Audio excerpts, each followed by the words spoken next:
Filmmakers are interested in documenting one of this year's weirdest stories in crypto, but what else made the list? From Terra to FTX, 2022 has given us many weird crypto stories. While investors have been enduring a bear market that saw the crypto industry sink below the $1 trillion market capitalization mark, adoption in the space has been growing, and old mysteries were finally solved. From the incredible short squeeze of a bankrupt company's token to old anti-crypto arguments used by a major central bank, we're getting weird with 5 stories the best fiction writers couldn't dream up. Back in 2016, popular cryptocurrency exchange Bitfinex suffered a major security breach that saw attackers steal 119,756 Bitcoin, BTC, worth approximately $72 million at the time. It was one of the largest crypto hacks in history, and although Bitfinex continued operating, its reputation was damaged for years to come. This year, Heather Morgan, known by her rap name Razzlekan, and her husband Ilya Lichtenstein were arrested by the Federal Bureau of Investigation for allegedly conspiring to launder crypto connected to the Bitfinex hack. During a court appearance in New York, the pair proclaimed their innocence and were released on multi-million-dollar bonds. The weird part of this story is the details surrounding Morgan's work as a comedic rapper and social media influencer.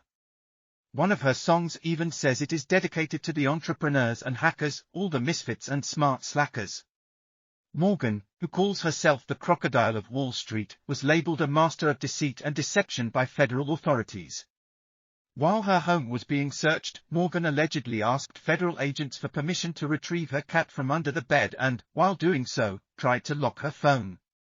Morgan and Lichtenstein reportedly traveled to Ukraine in 2019 to attain false identities and create fake passports, and have established financial accounts in Ukraine and Russia. She was a regular contributor to Forbes. The day before the Bitfinex hack, she posted a picture next to Lichtenstein with a caption saying she will always love getting into trouble with this crazy guy. Commenting on Morgan and Lichtenstein's arrest, Dmytro Volkov, head of global innovations at crypto exchange CEX.io, told Cointelegraph that with the proper technical resources, it is possible to track the flow of most funds moving on a blockchain network and that hiding a huge amount of stolen funds is actually quite a complex task.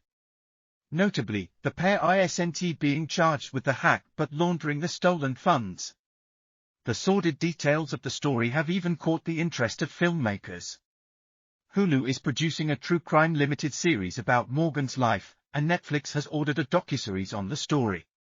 Shortly after cryptocurrency lending platform Celsius Network filed for bankruptcy, the price of its native utility token, CEL, jumped by more than 4,100%. In only 2 months, the price climbed from a bottom of $0.093 to a near $4 high. The surge came amid rumors that Ripple, a company engaged in a legal battle with the United States Securities and Exchange Commission, could take over Celsius assets. Other rumors suggested Goldman Sachs planned to acquire Celsius for $2 billion. Traders organized a massive short squeeze. Short squeezes occur when an asset's price rises suddenly, forcing short sellers to buy back the asset at a higher price to close their positions. The short squeeze was possible because a freeze on Celsius token transfers significantly reduced the circulating supply of CEL. At the time of the short squeeze, Cointelegraph reported that FTX had about 5.1 million CEL tokens, amounting to 90% of the total circulating supply on exchanges. It's currently believed traders on FTX pulled off the short squeeze, but deleted tweets suggest that the origins of the movement may not be fully understood, and some believe Alameda Research was directly involved. We do know that at least some traders are still trying to get a CEL short squeeze going again, even after the token dropped to 50 cents. Binance's surprising letter of intent to acquire the collapsing FTX exchange is another weird story of 2022. At the time, many in crypto believed FTX was a solvent, well-run company. When Binance announced its intent to liquidate its holdings of FTX token, FTT, following speculation regarding the solvency of FTX, what was seen as a rivalry between Binance and FTX soon turned into a potential buyout no one was expecting. As FTX's solvency was hardly being questioned, CEO Sam Bankman-Fried announced an agreement on a strategic transaction with Binance. It was a weird and unexpected revelation because, until that point, Bankman-Fried had dismissed concerns about the solvency of FTX. Binance CEO Changpeng Zhao added to those concerns when he tweeted, "This afternoon, FTX asked for our help. There is a significant liquidity crunch. To protect users, we signed a non-binding LOI, intending to fully acquire FTX.com and help cover the liquidity crunch. We will be conducting a full DD in the coming days."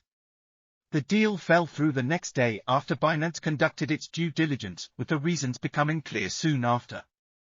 In late November, the European Central Bank, ECB, published a blog post in which it argued that Bitcoin's recovery from $17,000 to $20,000 was likely an artificially induced last gasp before the road to irrelevance.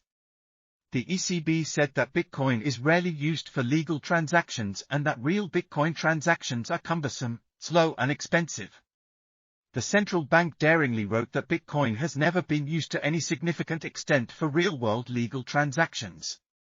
According to the ECB, Bitcoin has benefited from waves of new investors while not being suitable as an investment.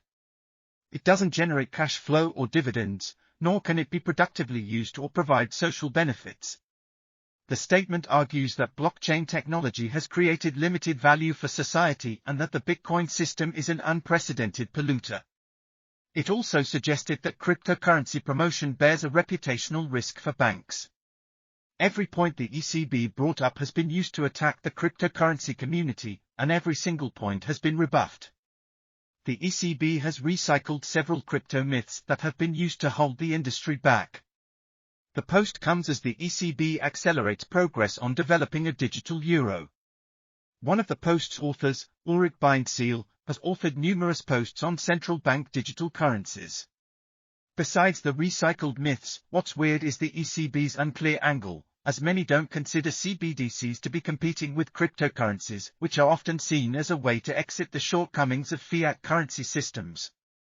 Speaking to Cointelegraph, Anton Bukoff, co-founder of 1inch Network, said the ECB's post was good for the cryptocurrency community as it means the government came to the second or even third stage of Gandhi's thought: first they ignore you, then they laugh at you, then they fight you, then you win. The Central African Republic, CAR, became the second country to adopt Bitcoin as a legal tender earlier this year, allowing around 5 million residents to use the flagship cryptocurrency alongside the country's fiat currency, the Central African CFA franc. The move came after Central African Republic President Faustin Archange Touadera signed a bill into law establishing a regulatory framework for Bitcoin as legal tender. While the crypto community initially celebrated the move, the weird side of this soon became apparent. Although the CAR is a mineral-rich nation, its people are among the poorest in the world. It has been devastated by a decade-long civil war, and it is estimated that 9 out of 10 residents don't even have access to the internet. CAR's decision was accompanied by little to no explanation, with President Touadera tweeting a simple "more to follow." More to follow. Vires in numeris. #Bitcoin #BTC Unite, Dignite, Travel #RCA #CAR #Crypto #Cryptomonnaies. The tweet was referring to an announcement about the country's visionary plan to create a fantastic opportunity for anyone who believes in crypto investing. That opportunity is the Sango project, which appears to now be an initial coin offering for the country's CBDC. The project claims that the country's treasury will have a dedicated Bitcoin reserve and allow citizens to have a voice and chance to shape the future through a governance system. Citizenship can be acquired by locking fixed collateral in Sango. Other benefits include e-residency, land ownership, and 0% income tax for digital assets. While attracting foreign investment is an intelligent move from CAR, a Bitcoin-based initial coin offering from a war-torn country is a weird development. CEX.iOS Volkov told Cointelegraph that cryptocurrencies are well positioned to help emerging economies fill gaps in the services their domestic financial systems are lacking and could help connect domestic financial systems to global markets. Volkov added that the move may help the country's economy, making crypto legal tender, or at least creating a legal framework that defines its usage, allows financial companies to introduce cheap and fast financial services that customers can access even with unreliable access to the internet. He also said cryptocurrencies can have a hugely positive effect on countries with developing financial systems looking to participate in the global